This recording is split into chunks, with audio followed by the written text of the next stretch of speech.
My husband died in the Pisgah National Forest 3 weeks ago. The thing wearing his face is sitting in our living room right now, watching television and humming softly to itself. Don vanished on a Tuesday morning while tracking red wolves for the Fish and Wildlife Service. When he didn't radio in that evening, search and rescue launched immediately. For 10 days, they combed every inch of those mountains. I prepared myself for the worst. Then they found him at a truck stop in Brevard, stumbling out of the tree line like he'd been sleepwalking. Hypothermic, 20 pounds lighter, covered in scratches, but alive. The doctors couldn't explain how he'd survived. His core temperature was so low that by all medical logic, he should have been dead. They kept him for observation, ran every test imaginable, then sent him home with me. That's when I knew something was wrong. Don has always been a complainer. 43 years of marriage, and the man has never met a minor inconvenience he couldn't grumble about.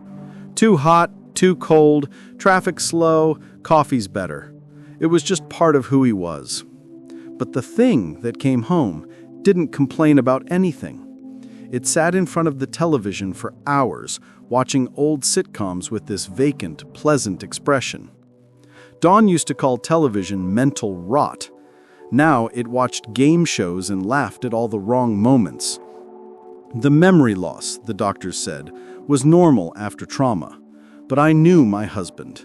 I could tell when he was lying, and this thing was lying about everything. It started sleepwalking.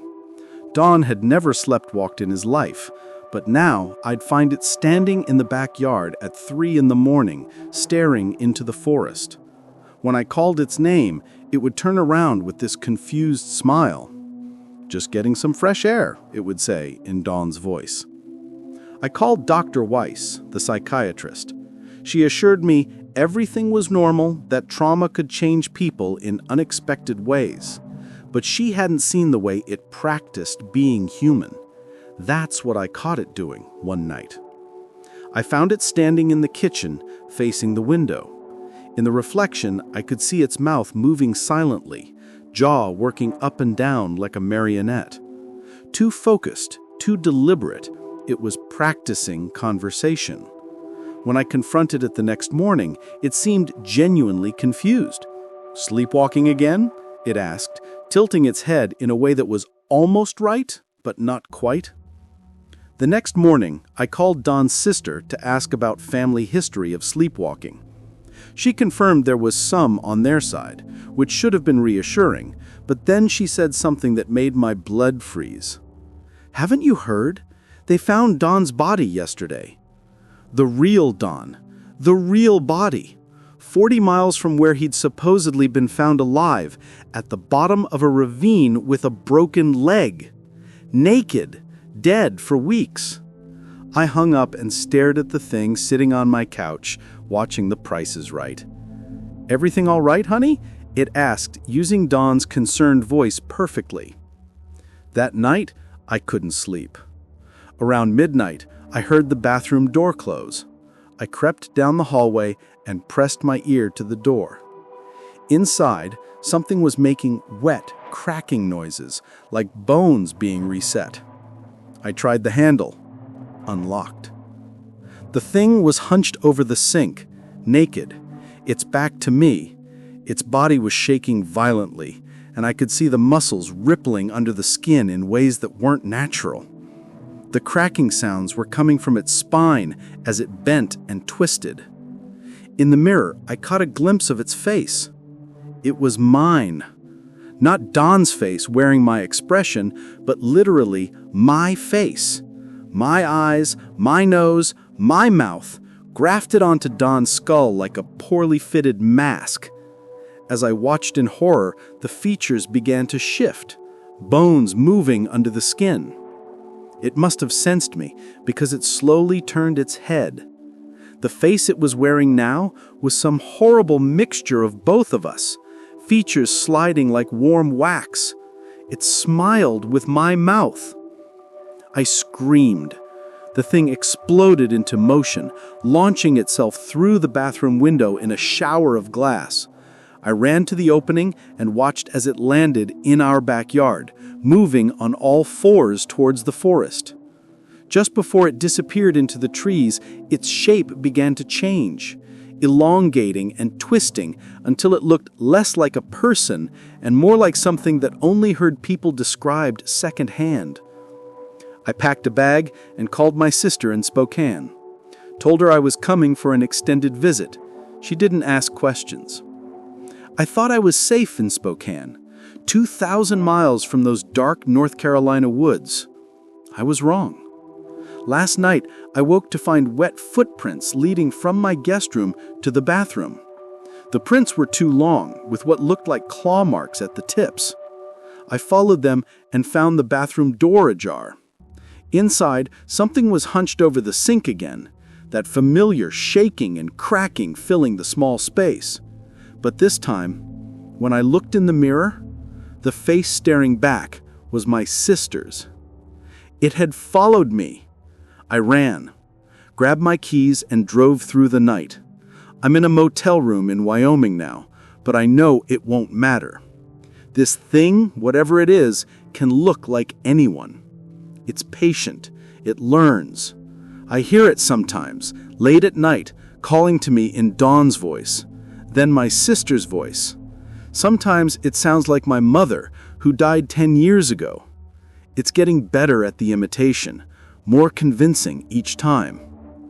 I know I can't run forever. It will catch up eventually, and when it does, it will wear my face for a while. Learn my mannerisms, my speech patterns, my memories. Then it will find someone else to study, someone else to replace. But I wanted to leave this record, this warning.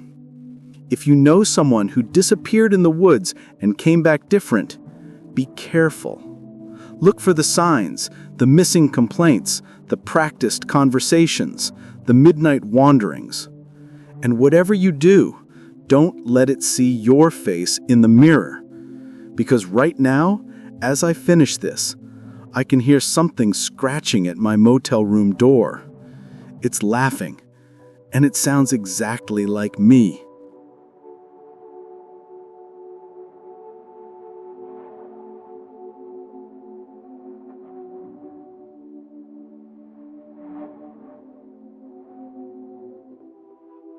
The photo was still trembling in my hands when I heard the basement door slam next door, 3:47 a.m. Mr. Hanlon was awake again. The basement light across the street flickered on, casting long shadows through his grimy windows. I pressed myself against my bedroom wall, phone clutched in my sweaty palm, debating whether to call the police again. Last time they'd laughed it off. Old man watching horror movies too loud, they said. But horror movies don't explain the photograph of me sleeping in my own bed, taken from inside my house. I crept to the window and peered through the blinds. There he was, silhouetted in his basement doorway, holding what looked like a shovel. Even from 50 feet away, I could see the dark stains covering the blade. My stomach lurched as he disappeared back into the basement, leaving only that sickly yellow glow. The power tools started up again, a drill, then something that sounded like a saw.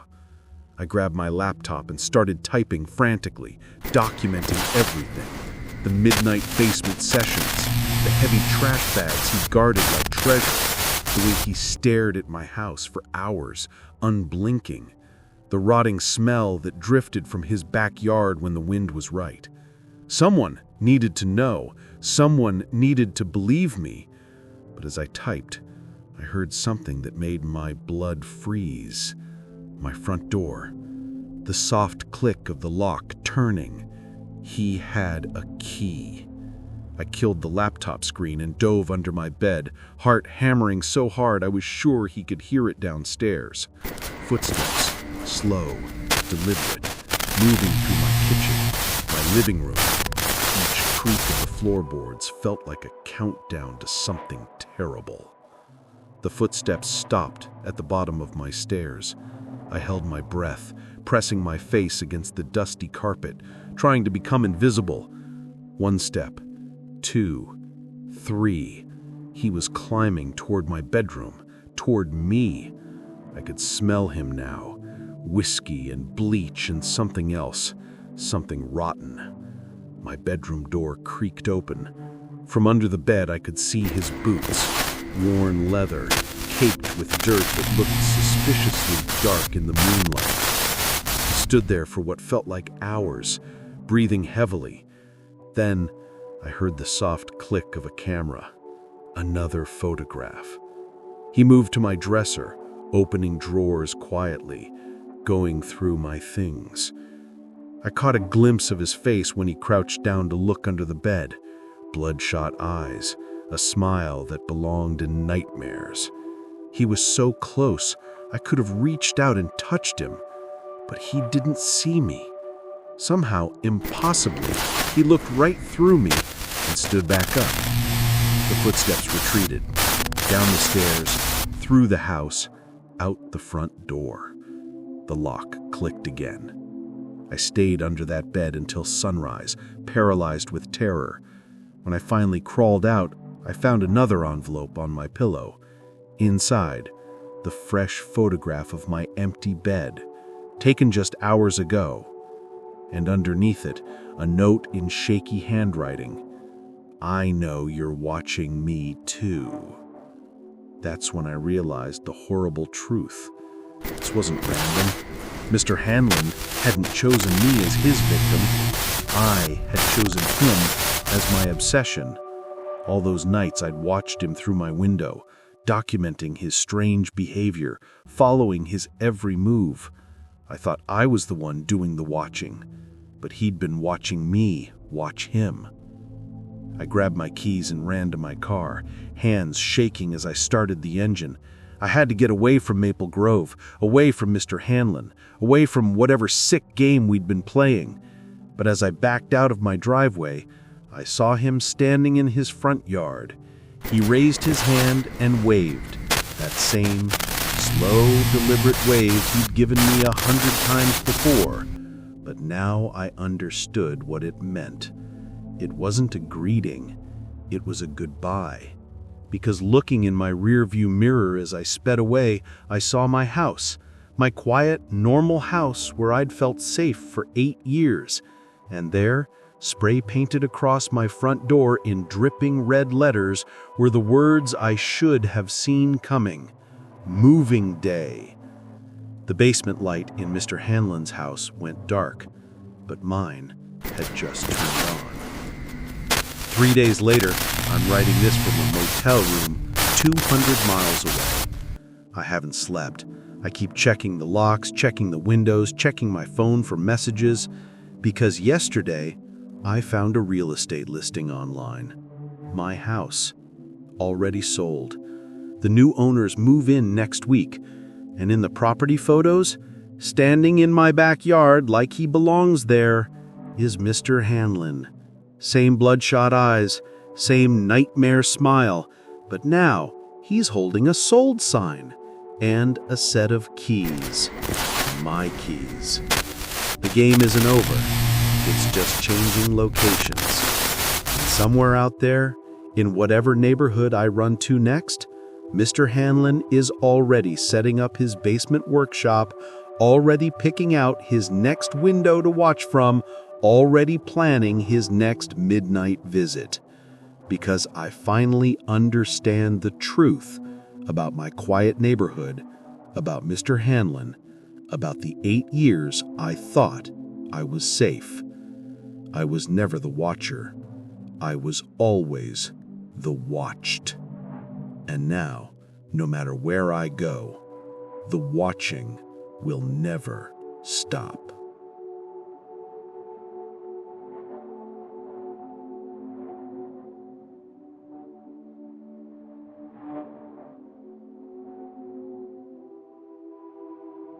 The screaming woke me at 2 in the morning, and when I ran to my daughter's room, I found her crouched in the corner, pointing at her doll Lily, who was standing upright with her arms stretched out, trying to grab her.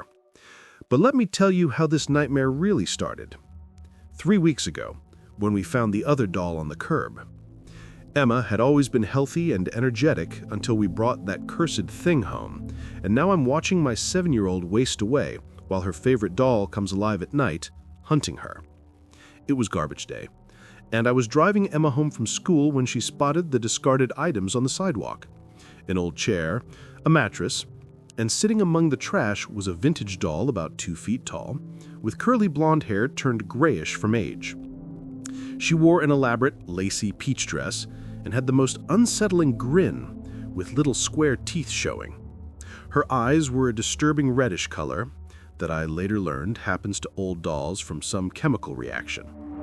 Emma started crying and begging for the doll, and exhausted from a terrible day at work, I gave in, against my better judgment. I pulled over, grabbed the musty-smelling thing, and told Emma she couldn't play with it until I cleaned it. That night, after wiping it down with baby wipes, Emma was in heaven, whispering to her new doll she'd named Lila. "I love you, Lila," she said, tucking it into the little doll bed. "I can't wait for tomorrow, Lila. Good night, Lila. Sweet dreams." When I checked on her later, I found Lila perfectly positioned in the bed with her eyes closed, and I could have sworn those eyelids hadn't moved before.